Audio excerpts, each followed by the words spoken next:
Guys मेरे घर की हालत आप देख रहे हो क्या हो रखी है।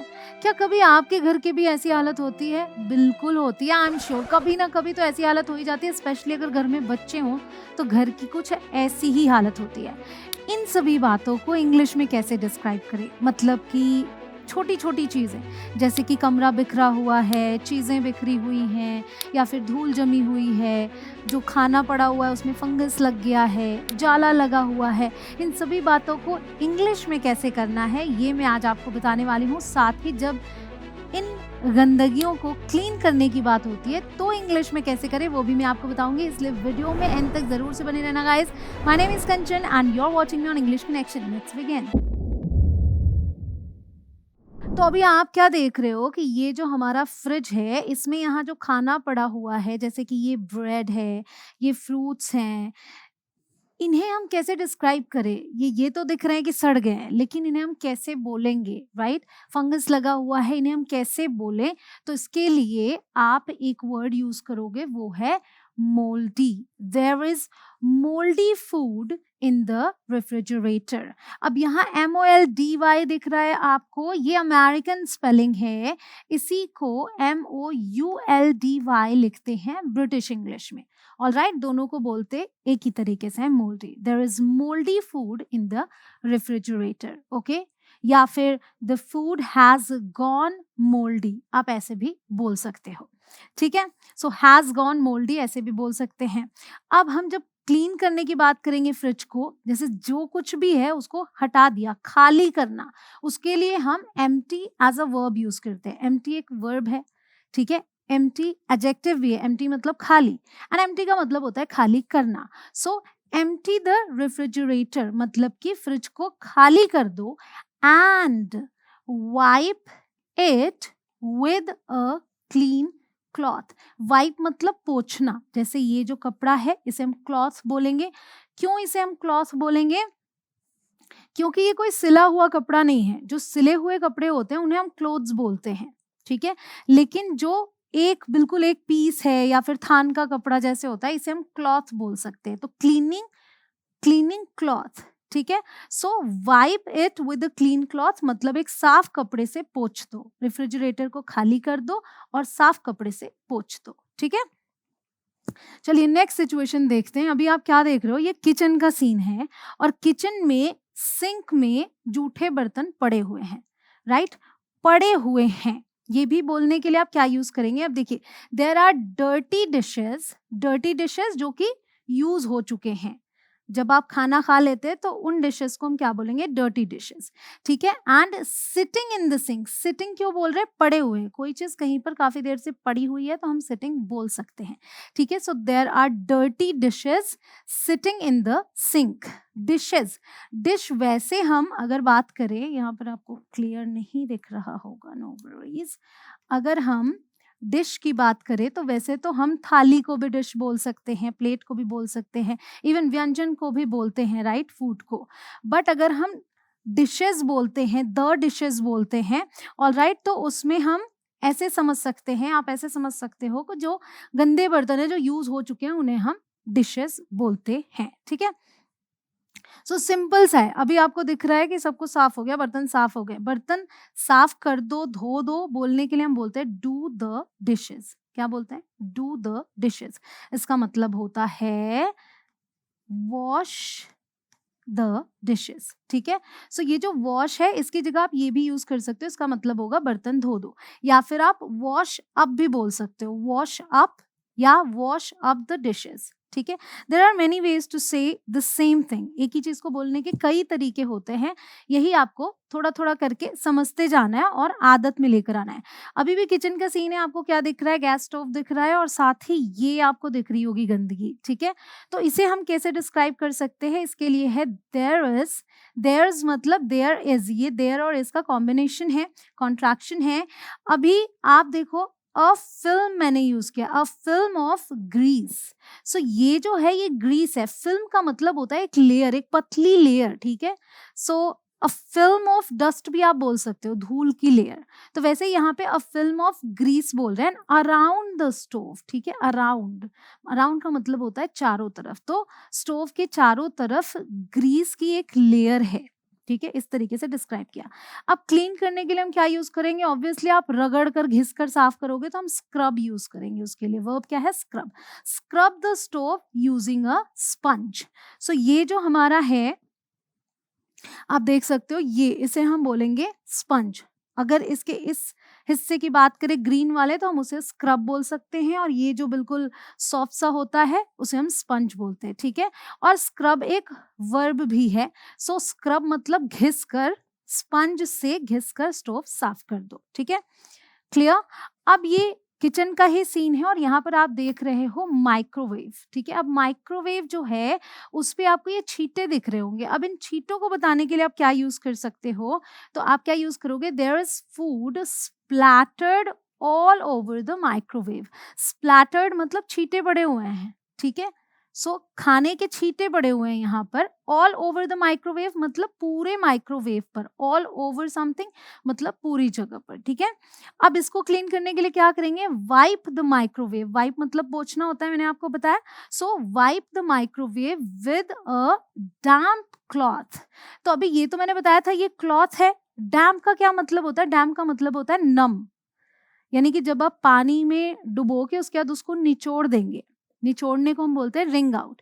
जब निचोड़ देंगे तो वो नमी रह जाती है उसमें, तो नम कपड़ा, डैम्प क्लॉथ मतलब नम कपड़ा, इससे इसको पोंछ दो। ठीक है, so wipe something with something.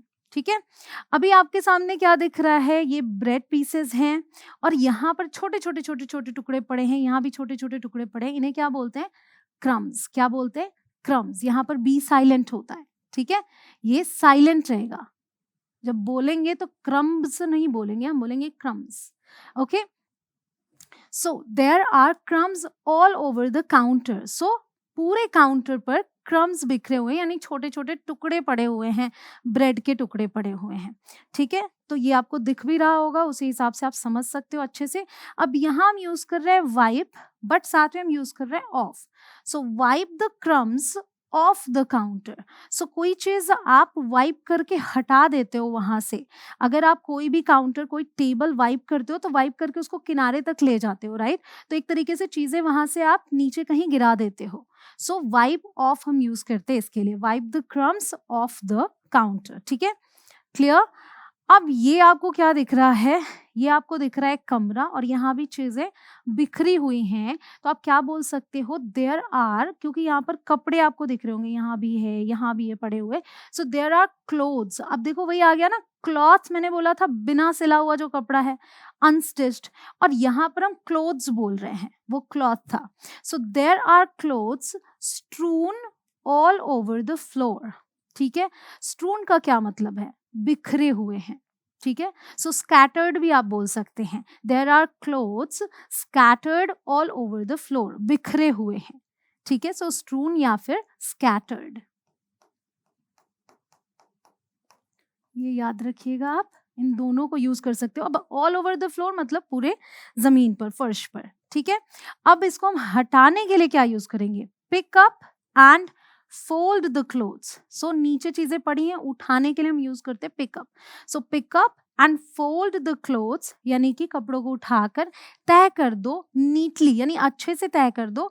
And set them in the closet, और उन्हें क्लोजेट में सेट कर दो, यानी जो टांगने वाले उन्हें टांग कर रख दो, जो फोल्ड करके रखने उन्हें फोल्ड करके रख दो, सेट कर दो क्लोजेट में। ठीक है, अभी आपके सामने क्या दिख रहा है? ये भी रूम आपको मैसी ही दिख रहा है। सो देखिए अलग अलग चीजें। अब वहां पर आप कपड़ों की बात कर रहे थे कि बिखरे हुए हैं, यहाँ हम क्या बोल रहे हैं? The room is a mess, मतलब पूरा कमरा बिखरा हुआ है, फैला हुआ है, गंदा लग रहा है। The room is a mess with things all over the place, यानी हर जगह पर चीजें पड़ी हुई हैं, तो पूरा ही कमरा गंदा दिख रहा है। ठीक है, अब इसके लिए हम सिंपल क्या बोलेंगे? Tidy up the room. जब चीजें बिखरी हुई हैं तो आप क्या कहते हैं? चीजों को उठाकर उनको उनकी जगह पर रख दो, या फिर सिंपल सा कमरा समेट दो। ठीक है, सो कमरा समेट दो, टाइडी अप द रूम। समेटने के लिए हम टाइडी अप यूज करते हैं। ठीक है, अभी रूम क्लीन लग रहा है आपको, ऐसा ही रूम आपको भी पसंद होगा, ऑफ कोर्स मुझे तो ऐसा ही पसंद है। तो अब आप देख रहे हो, फिर से दिख रहा है कि फर्श पर बहुत सारी चीजें बिखरी पड़ी हैं। ठीक है, तो हम क्या बोलेंगे? The floor is dirty. ये सबको वैसे पता है, राइट? हम मोस्टली यही यूज करते हैं, डर्टी डर्टी डर्टी, हर जगह यही यूज कर लेते हैं। बट अभी मैंने आपको बहुत सारी चीजें दे दी, बहुत सारे वर्ब्स दे दिए कि आप कैसे यूज कर सकते हो। सो फर्श गंदा है, द फ्लोर इज डर्टी। अब जब गंदा हो तो हम क्या करते हैं, झाड़ू करते, पोछा करते, ठीक है, जैसे ये अभी झाड़ू लगा रही है, ठीक है। सो झाड़ू लगाने को हम बोलते हैं स्वीप, और पोछा मारने को हम बोलते हैं mop. So SVEEP and mop the floor, ठीक है।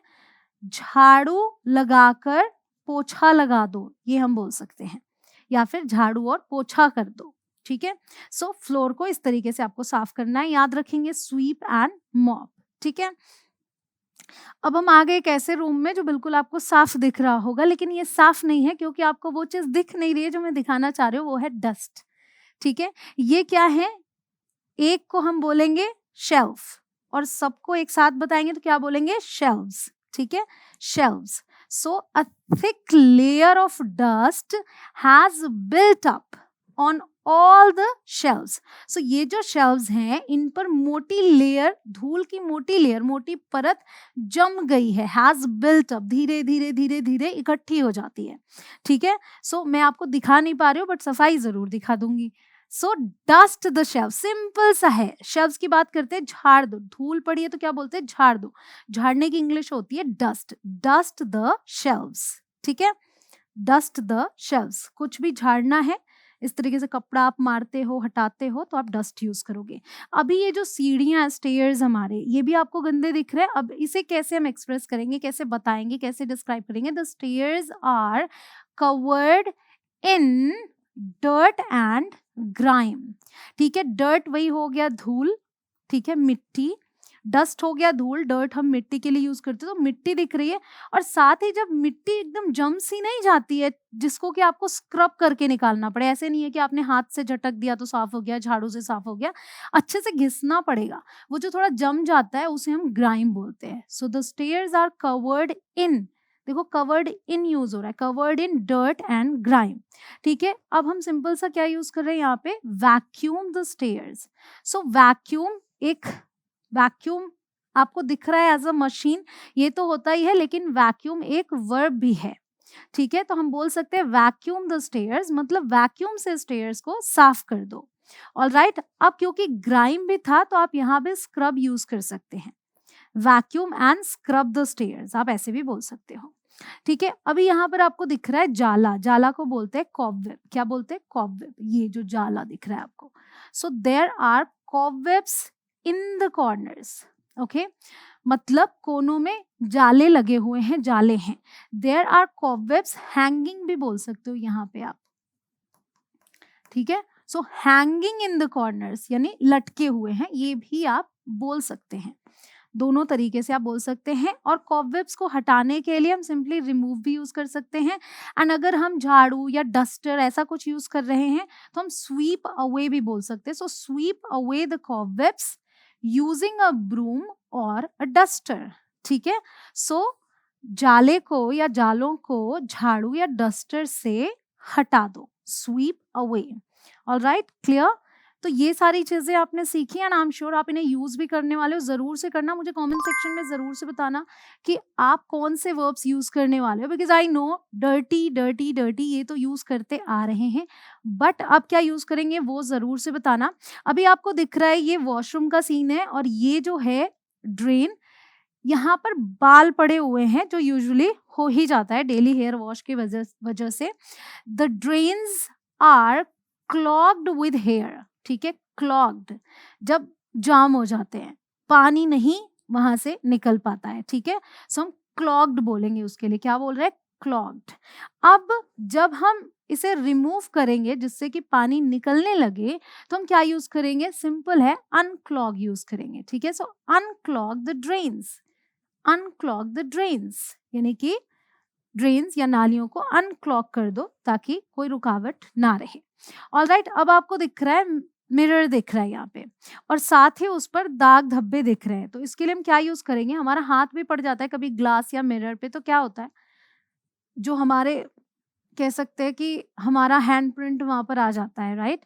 सो देयर आर स्मजेस, क्या बोलेंगे, smudges on the windows and mirrors. तो स्मजेस बोलेंगे जो हल्के फुल्के हाथ के निशान या फिर पसीने के निशान, हाथ में पसीना होता है वो वहाँ पर छप जाता है, तो उनके लिए आप क्या यूज़ कर रहे हो? Smudges. There are smudges on the windows and mirrors. अब इन्हें क्लीन कैसे करेंगे? वाइप ही करेंगे, इन्हें पोंछना पड़ेगा, सो वाइप देम क्लीन, यानी कि पोंछ के साफ कर दो, वाइप देम क्लीन।